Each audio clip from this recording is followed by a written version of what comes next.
All right, good to see you, Sean, and welcome to this late-hour edition of the Ingraham Angle. President Trump delivered a State of the Union speech that hit every right note.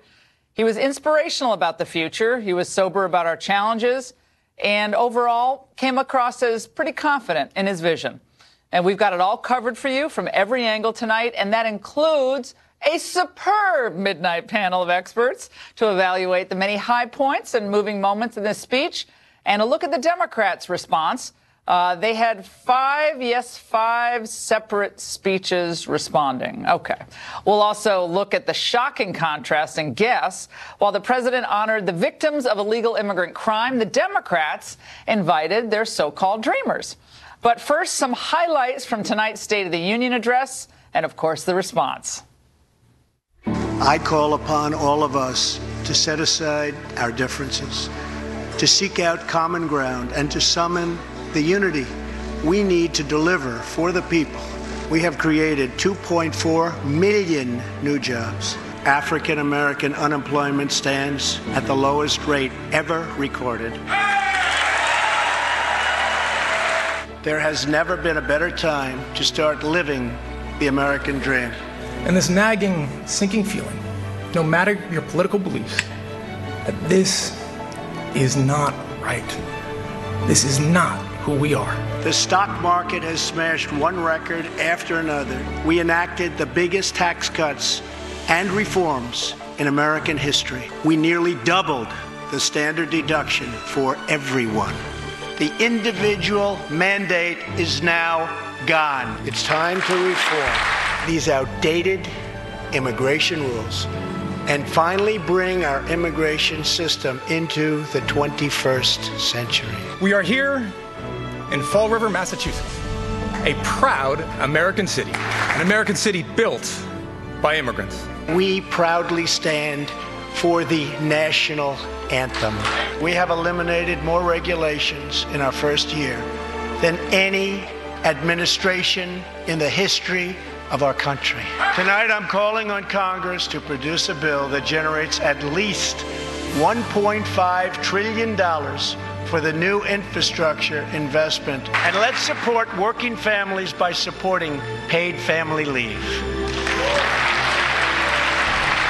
We need only look at the depraved character of the North Korean regime to understand the nature of the nuclear threat it could pose to America and to our allies. Our nation will forever be safe and strong and proud and mighty and free.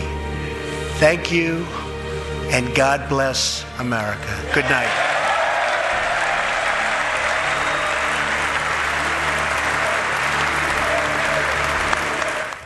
Or even some Democrats standing up at the end. Let's bring in our excellent panel of analysts. Corey Lewandowski was the manager of the Trump presidential campaign and the co-author of the huge bestseller, Let Trump Be Trump.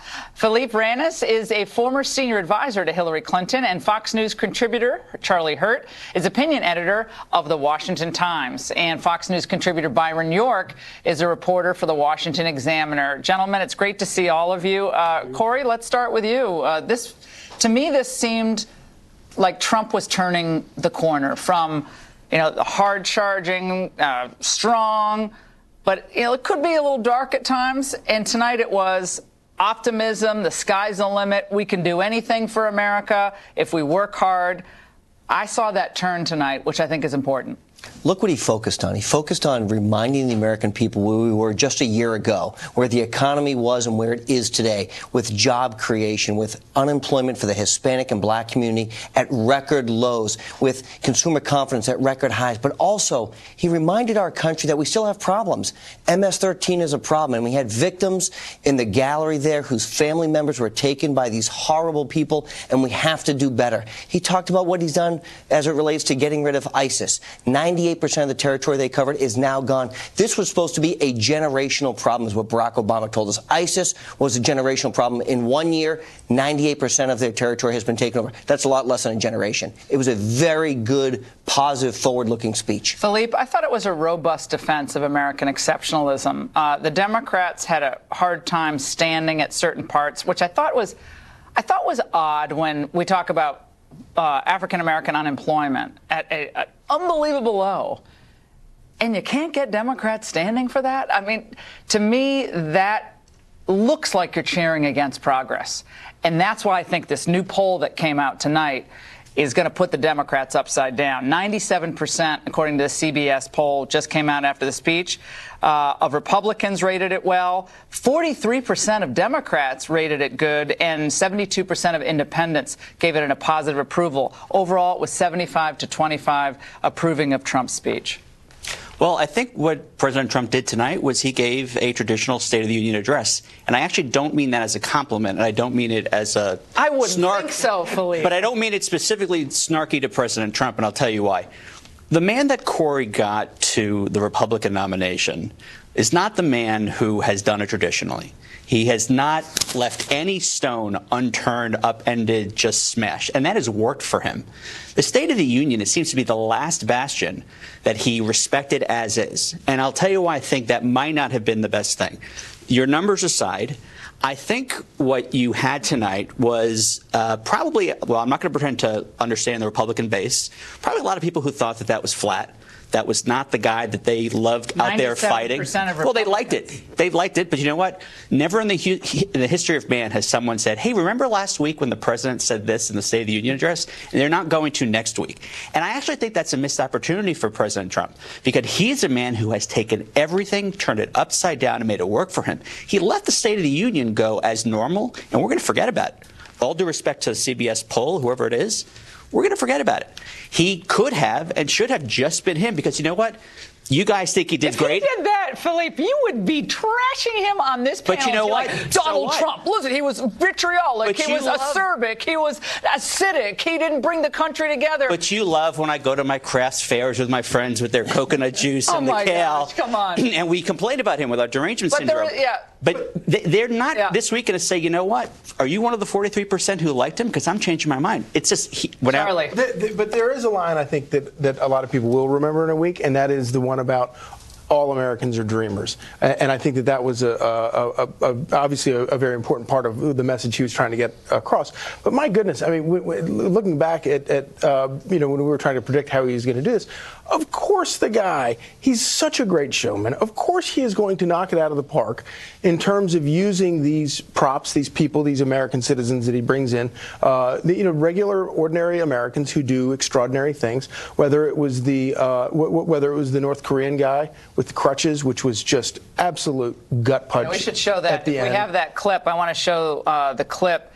I mean, we'll show it in a minute. And I think that was obviously a very important part of the message he's trying to sort of put Americans on notice that this is a very serious issue, and that there are real consequences at stake here. But all the other, the cop who adopted the baby from the meth mother, the meth addict, and the soldier who saved his buddy's life. I mean, these were really powerful stories that and we should have known that a showman like this would do a good job. What I thought was interesting, guys, and Byron, I want to hear from you on this.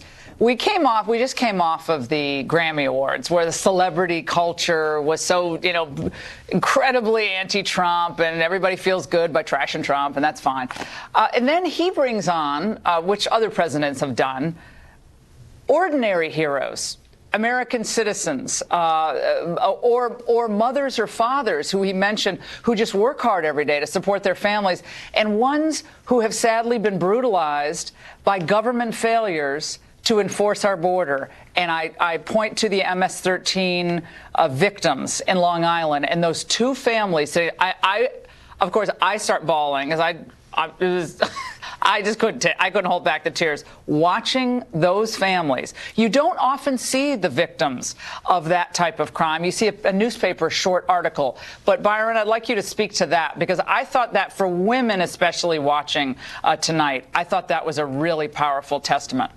Yeah, he was very effective in using the people that he had invited, and he used actually the two parents who had each lost a daughter to MS-13. He used it basically to introduce his immigration section, which I'm sure enraged a lot of Democrats. One thing that was kind of interesting, the White House had been doing kind of some head fakes during the day about how this was going to be a very unifying speech, and it really wasn't. You could not have a better example of the saying elections have consequences. The reason Democrats were sitting on their hands during all of this is because it was clear that President Trump was doing exactly the opposite of everything they had hoped to do on taxes, on immigration, on foreign policy, on regulation, on judges, on every single thing. This was a very, very Republican Trump speech, which is why the Republicans were jumping up every 10 seconds, and the Democrats really, really had nothing to cheer. I will say, anyone saying that he wasn't Republican enough. I will say this. All of these speeches are too long. I'm sorry, they should all be cut by 20 minutes, at least. I mean, they could be 50 minutes, 5-0. And he could have. It's not like Obama didn't go on and on and on and on. I mean, they're all too long. This is not a partisan comment, Philippe, believe it or not. I'm just making a comment, my friend. This is Nicole Wallace earlier tonight. Corey, this one's for you. Let's watch. I thought it revealed Donald Trump's deep and almost sort of sad obsession with being liked. I mean, he is always performing for the audience watching.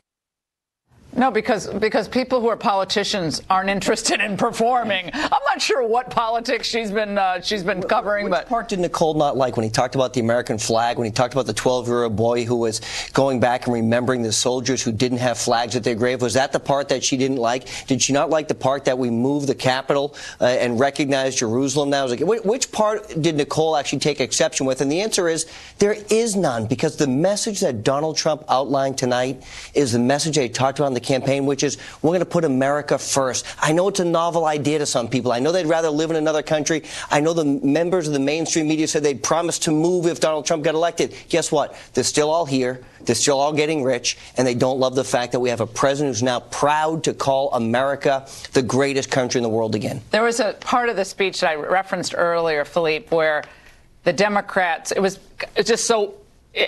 palpably weird, I'm sorry, that they didn't react. I want to play it. It's the first soundbite on our sheet. Let's watch.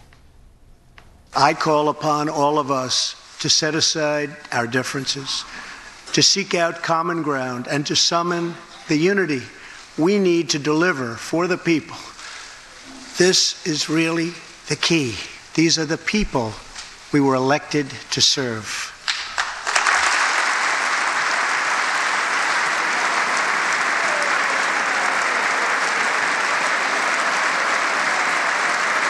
African American unemployment stands at the lowest rate ever recorded.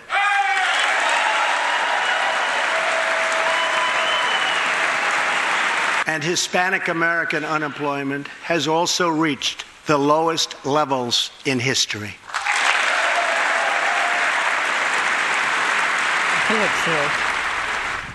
Philippe, the resistance is, obvious in those clips. I mean, they don't recognize him as a legitimate president. Would you concede that he's not a legitimate president?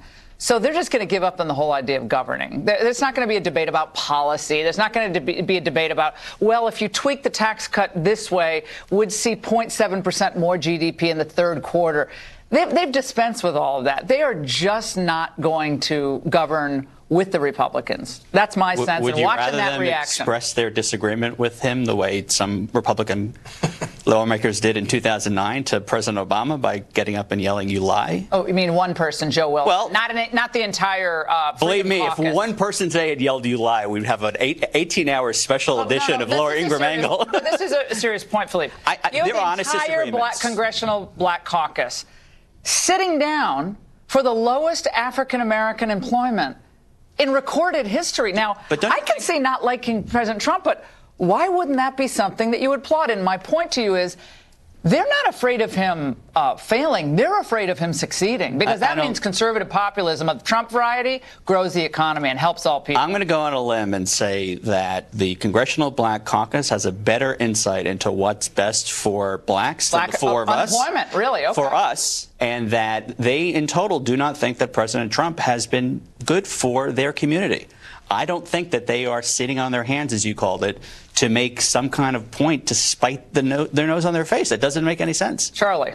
I just have a hard time thinking that, this whole notion, and politicians, all politicians do this, but Democrats do it, I think, worse than Republicans do, about dividing people in race and color and all that kind of stuff. But, I mean, jobs for everybody is good, whether you're black or white or Hispanic or whatever. Unemployment dropping is a good thing. And so I think that, I just think it's kind of a petty thing to have these guys sitting on their hands, over. So, and in the end, it doesn't matter. I was surprised that there weren't more actual interruptions. But Trump threw out, and he did this throughout the campaign. It's why he won. And he did it tonight, and he came back to it at the end, where he said that above all else, they are all Americans, and this capital, this city, and this nation belongs to them. And it's strange that that's still a radical idea around here, but it is, and it's why people like him, and it's why people around here don't get why people like him. Byron, returning power to the people, that was a theme during his campaign. But, it was combative during the campaign, and I've been saying for some time, I know others have written it, that we needed Trump to take that turn to the more optimistic. And I think tonight, and I could pick out 7 or 8 points in this speech where you really started to see that, okay, we're focusing, the prize is for everybody. This is a land of freedom and opportunity. And if you work hard and play by the rules, you will get ahead. And I think it was high time that he made that turn. And I think that's where you might start seeing those numbers go up. You're already starting to see them go up, 43% approval, and his numbers on the economy are now flipped up the right way, according to the Real Clear Politics average. That's good stuff for him. You're right. It is time for him to make that turn. And, it's interesting. We've been talking about how unhappy and sour the Democrats look during this whole thing. But let's look at the Republicans here. They seem like a pretty happy group, very, very supportive of the president. Earlier in the day, Mitch McConnell had said 2017 was the best year for conservative principles that he had been in Congress. And you mentioned the CBS poll of near unanimous Republican support for this. I think that this speech was also very good for solidifying Republican support. He had it on the Hill, but it's always better to have more. So I think just as you look at the Democratic unhappiness, look at the Republican unity in response to this speech. Look, the Republicans were really miserable for, years and years during Obama. So it's like, we all have our turn, I guess, being miserable sitting through State of the Union speeches. But we'd like you all to stay right here to get your insights on Twitter and Facebook. So I want to hear from you on both. And the remarkable number of Democrats who chose to respond to the president's speech. Stay with us. Coming up. Bullies may land a punch. They may leave a mark, but they have never, not once in the history of our United States, managed to match the strength and spirit of a people united in defense of their future. Are we coming in? Okay. This was part of the Democrats' official response delivered by Congressman Joe Kennedy tonight. Democrats plan 5 different responses to the president's address. Why stop at 5? Sounds like a real unified party to me. They couldn't pick just one. They got to go to 5 people. That's very diverse. Well, that includes a speech by Bernie Sanders tonight. That's the one I'm looking forward to. And Maxine Waters tomorrow. We thought that was tonight. So if you have that many messages, do you really have a message at all? Let's go back to our panel. Philippe, does this party have a unified response to Donald Trump? Obviously, he's unified the Republican Party. It's interesting to look back a year and a half ago during the campaign. He's the most divisive Republican. He's ripping the party to shreds. I love looking back on those sound bites from some of our friends on the other cable channels. He's unified the party unlike anyone I've seen since maybe right after 2001 or maybe Reagan. Tax cuts will do that. I do want to take issue, though, with your numbers. You said there were 5 Democrats. I think there are 4. I'm not going to count Bernie as an actual Democrat. Fair point. I have to say that so that I get hit from both sides tonight when I get home. That's fine. I'll give you that. Okay.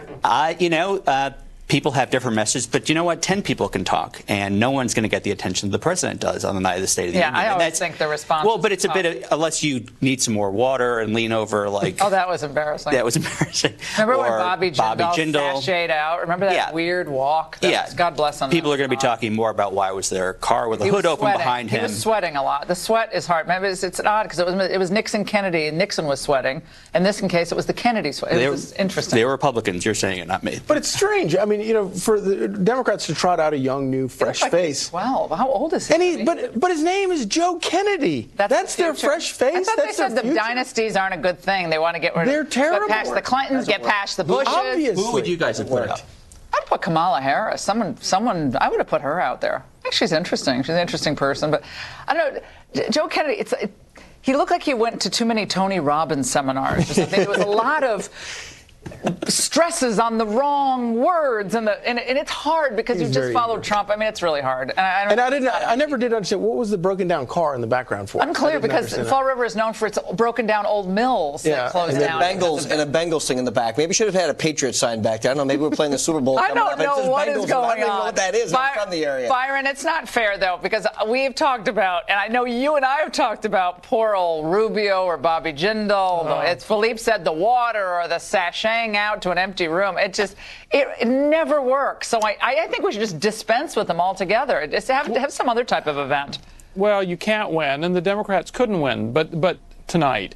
But what they did do does tell us something about us and about them, and they are really deeply divided, it appears to be, and in kind of in interest groups. The fact that they would have all of these different responses, basically ranging from the center left to the far left, and that was all throughout the Democratic presence. I saw a tweet tonight about Representative Gutierrez, the Democratic congressman, who was wearing 3 different items of clothing to indicate it was a serape? What was that?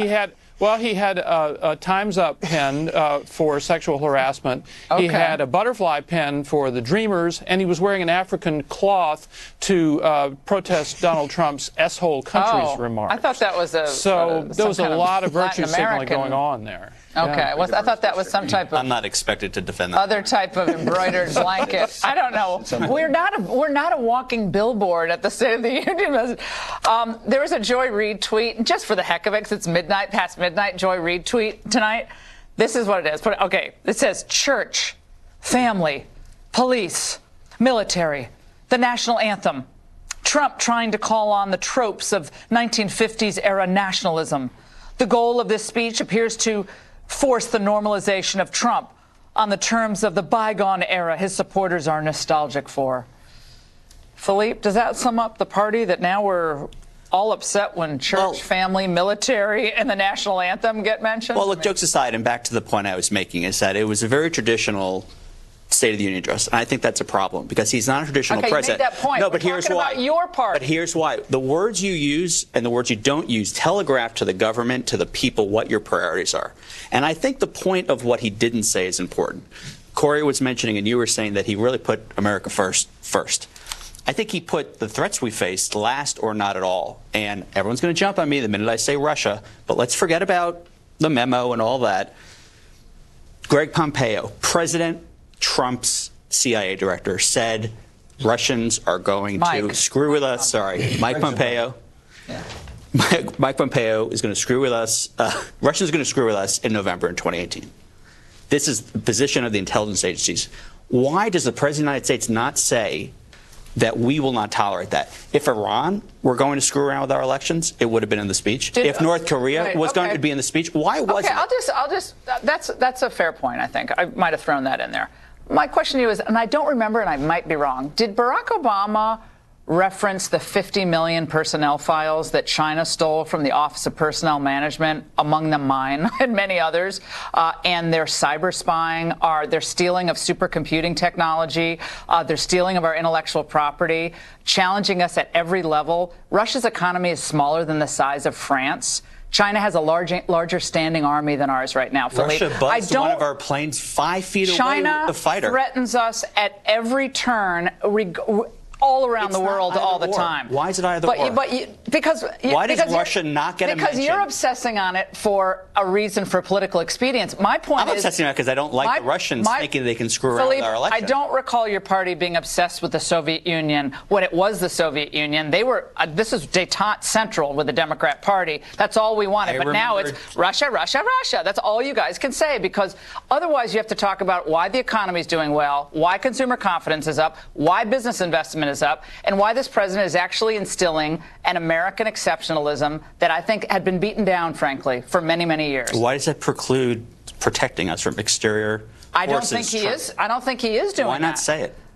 If he said it, you'd be on to the next thing. No, I wouldn't, actually. It's the only thing I've noticed tonight that he didn't say. Every time the Democrats say Russia, I say China, and they never have an answer because China is a much bigger threat. China. We can handle. But Obama never did. He never really focused on China. But we're talking about President Trump, right? But you're doing it only for. But we did. Doing it. Mention it across the board. We did have 8 years of the Democratic president who got kind of run over pretty badly by the Democrats. I mean, by the Russians, including the reset effort, which failed, and including the fact that everything that did happen under, and all the other issues. No one wants to talk. We never talked about Uranium One when Barack Obama was in office. Look, here's what the president talked about. Here's what he talked about. America, tax cuts, jobs, unemployment, security for people, infrastructure spending, God and your country. Look, that's what the State of the Union is about. It's about making people proud to be Americans again. Look, and I think it's not easy. Touting 90% of your party being happy with it and 40% of the opposing party not, I really don't see what the rah-rah is about. But, Philippe, I think it's always hard to be the party out of power on the first State of the Union speech. Obama hit it out of the park on his first. I really think he did a great job in his first speech. It's not like as a Republican I'm going to like it, but it's not easy. And the country's doing really well. Trump has some problems to deal with, and he's got to deal with them. This investigation is an albatross, no doubt. But it's not easy to be the party out of power. We'll see for how long you are out of power. But speaking of which, I'm not sure that performance tonight is going to help much in November. I just don't. Well, if Democrats don't the economy is going to help in November. And if it keeps going the way it's going, the resistance is going to be a resistance to progress. Guys, stick around to see how the two parties treated the immigration issue tonight. Trump highlighting victims of illegal immigrant crime. Democrats just highlighting, well, the illegals. The stunning contrast coming up.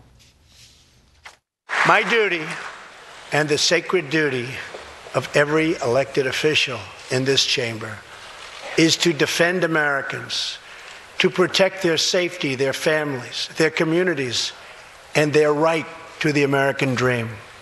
Because Americans are dreamers too.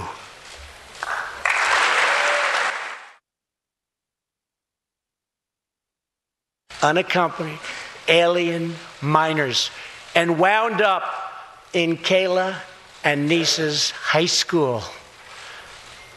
Evelyn, Elizabeth, Freddie, and Robert, tonight everyone in this chamber is praying for you. Everyone in America is grieving for you. That was the president recognizing parents of two young women killed by gang members who entered the country as unaccompanied minor illegal immigrants. A number of Democrats invited those illegal immigrants, and they called them dreamers, to the State of the Union. And then they refused to stand to honor those parents. It's fine to invite whoever you want, but not standing for them, that didn't strike a lot of people all that well. Let's get reaction from our guest, Border Patrol Union Chief Brandon Judd, who was a guest of the president tonight, and political analyst Garland Nixon of the Maryland ACLU. Garland, your reaction. One of the things I thought we saw was a clear contrast between the two parties. Clearly, when you saw Joe Kennedy and you saw what the president said, it was clear that they're taking a different tack on the issue of immigration, and I think that's what we're going to see moving forward into the midterms. I think this was a kind of a fire up, a move towards the midterms.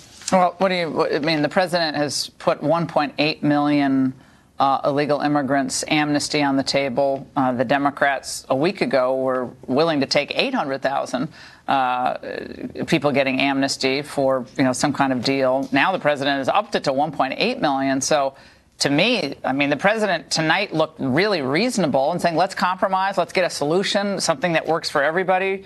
And Brandon, on that point, I thought going back to the illegal immigrant victims of crime, the faces of the mothers. As a mother, when I looked at those, and not just the mothers, the fathers were both in tears. We don't see that often. We see pictures in newspapers, but the grief of a family for a failed government policy, to me, is infuriating as a citizen. And it's failed across Republican and Democrat administrations. And it should be infuriating. I've had to sit with the spouses of agents that have been killed by illegal aliens, and to see the pain that they go through, and to have been there in the gallery, to have seen the obvious pain that those parents were going through because we failed to do our job. We failed to deport those people that crossed the border illegally, that should have been deported, but unfortunately, because of loopholes in the catch and release policy, we let them go. Under the Obama administration, the Border Patrol went through 8 years that was just a complete and total catastrophe, and that speech today was absolutely powerful. It resonated with the base, it resonated with the Border Patrol agents, and we're going to get the job done. We said earlier, overwhelmingly positive reaction to the president's speech. Said 97% of Republicans, overall 75% of the overall public, according to the CBS YouGov poll. 100,000 illegal minors were released into the United States since fiscal year 2010. 100,000.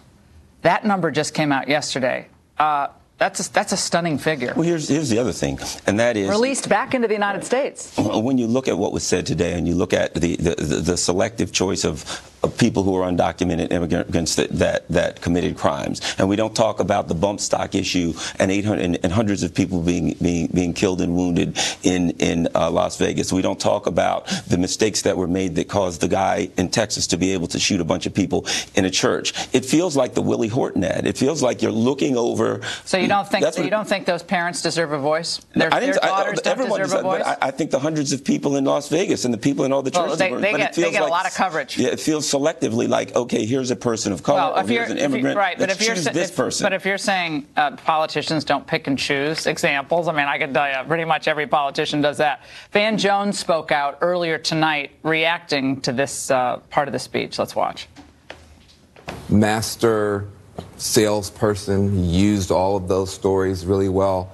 He was selling sweet tasting candy with poison in it. What he said about those young people, he implied, and he did it deliberately, that dreamers are gang members. Brandon. I'm going to be in Tucson tomorrow. I spend every day of my career on the border. I've spent 20 years in the Border Patrol. He's not selling poison. What he's doing is he's giving a solution to a problem that's been there for 20 years. My entire 20-year career, this has been a problem. He's giving a solution. Bro. I was a police officer for over 20 years. I retired as a major. I knew I liked you for some reason. Yes, but you know, look, I arrested people of all colors, and I could easily select any group or any age out and make the point that they're the problem, and I think that's what he was doing. Guys, so good to have you in the studio late at night. Thank you so much. And you just knew Hollywood couldn't let the president speak without razzing him from the peanut gallery. The desperate attempts of some semi-celebrities to be taken seriously up next. As we seek to rid ourselves of Trump, we must also cleanse our American soul of its white male privilege, its voracious greed, and its enforced ignorance. There was an unofficial response from Hollywood last night to the president's speech called the People's State of the Union. And who represented the regular people? Such intellectual heavyweights as Michael Moore, Cynthia Nixon, and Mark Ruffalo, who offered this soaring rhetoric. I know you haven't been at a country club for half a year, huffing down cheeseburgers, sitting on a golden toilet, waiting for someone to bring you a chocolate cake. You guys have been working for people. You've been working your tookus off, man. We're going to have the People's State of the Union. Okay, no, I don't even know what to say about that. But he looked like a bum. First of all, he just came out of a garbage dump. Here to react, it says Harriet Dillon, but I think it's Harmeet Dillon, National Committee woman of the Republican National Committee for California, Democratic strategist Wendy Acefo, great to have her back, and Fox News contributor Raymond Arroyo. Okay, Harmeet, I love this because they do the preemptive People's State of the Union with a bunch of Hollywood celebrities. Yeah, I mean, what I'm seeing is the Democrats, including the far left there in Hollywood, they're very confused how to respond here because the president had applause line after applause line of stuff that most people can't object to. Safer streets, lower taxes, et cetera. And so they're really reaching to the bottom of the barrel. And the ad hominem attacks are the last refuge of people who have nothing better to say. I mean, sitting on the golden toilet. The chocolate cake. Nancy Pelosi First made of all, up these for people, they need writers. Well. They need writers. Wendy, look, I understand Hollywood just hates Trump. They hate everything about him. Fine. But doesn't Hollywood have its own problems, like declining box office, the fact that nobody's watching their award shows? Yeah, you know, Hollywood does have its own problems, but that doesn't negate the fact that this president has been very divisive throughout his term. 75% of Americans approve of this speech, Wendy. How's that divisive? No, but he has a 40% approval rating. 43% He has the lowest approval rating of any president in modern history, and this is the State of the Union out of all of them since 1971 that has been boycotted by the most members of Congress. You think boycotting so there's an is a good issue. idea? I think it's part of the American democracy to have the ability to be able to Wendy, boycott. that's not the point. What we do. That's not the question. Do they have a right to boycott? We're not living in Stalinist era Russia. Of course they have a right to. But that's the issue. My question is, does that really set you up as a mature adult who respects forget Trump? Well, there's better the tradition of the State of the Union isn't something bigger than what Frederica Wilson's feeling on any given day. I mean, her rhinestone cowboy hat notwithstanding, can't she have the grace to just sit and listen to a speech and put herself second for a moment? Well, you know what? I'd rather have my Congress people boycott than have someone like Republican Wilson who yelled at Obama while he was delivering the State of the delivering the State of the Union. Yell, you know, you are alive. I criticized him at the time. I thought that's absolutely wrong. I thought it was stupid. I also thought it was stupid to sit down when someone says black unemployment is at a historic low. Raymond. Well, this People's State of the Union made me laugh. I mean, when you watched Mark Ruffalo, poor Michael Moore, who just looks like, you know, somebody's grandmother. Ann Lewis. I thought it was Ann Lewis. But, you know, it almost was like open mic night at Berkeley, you know, at the Student Center. You were waiting for some kid to get up with the guitar and sing a Dylan song. God. There was no substance. Oh, wait. There was no real critique. It was just grievance and upsetment in the last election, which I get, but offer a solution. For all of us who did, and we're embarrassed to say, like to watch Sex and the City, this Cynthia Nixon, this was just a heartbreaker. Let's watch. We must make the firing of Robert Mueller a stark line in the sand.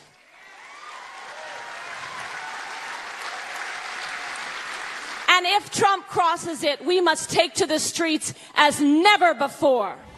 All these I was waiting for Mr. Streets, you know. I was waiting for Mr. Big to show up. Go ahead. She looks like she's auditioning for a guest spot on Madam Secretary. You know, they all seem to be auditioning. Go ahead, Wendy. No, but I even think that that's problematic. I hear a lot of comment, even that comment that you made about Cynthia Nixon and what she's auditioning for. Like, we can't sit there and attack what they look like. Like, that's part of the issue that they're talking about. That's all they did with Trump. They said he was fat. They said they made fun of Trump all night. But we cannot sit there and then throw stones at them for what they look like. And just as a woman, and you sit beside you and you saying that, I was just like, Wendy. you can't say that.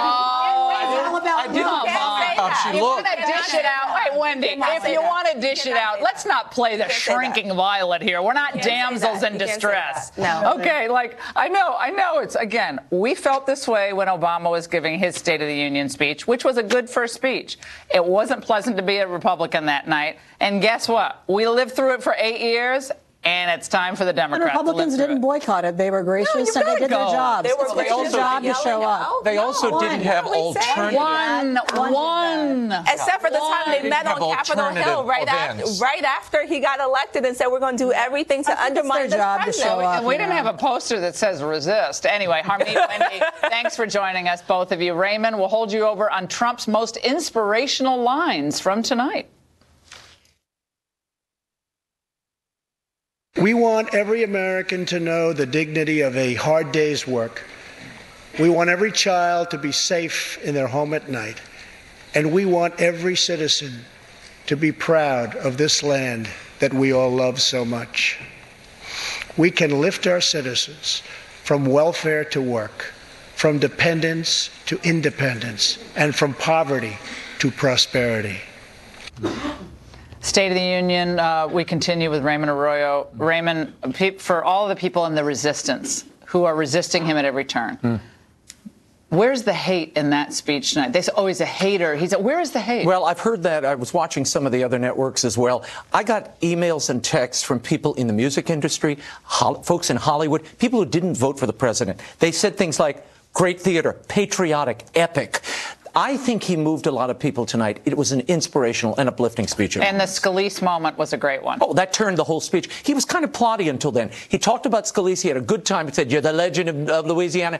And he felt in his element, and he really found his cadence. And from then on, he was great. And you know what I'll also say? He looked like he was enjoying it. When Trump looks like he's enjoying the moment, I think he owns the stage, and I think he did that. And it's great to see Steve Scalise tonight doing so well. All right, we'll close it out. We'll come back. Stay right here. Some news from the rope line tonight. No, not that type of news. President Trump told a Republican lawmaker as he was leaving the State of the Union that he will 100% release that classified intel memo written by Republican Devin Nunes.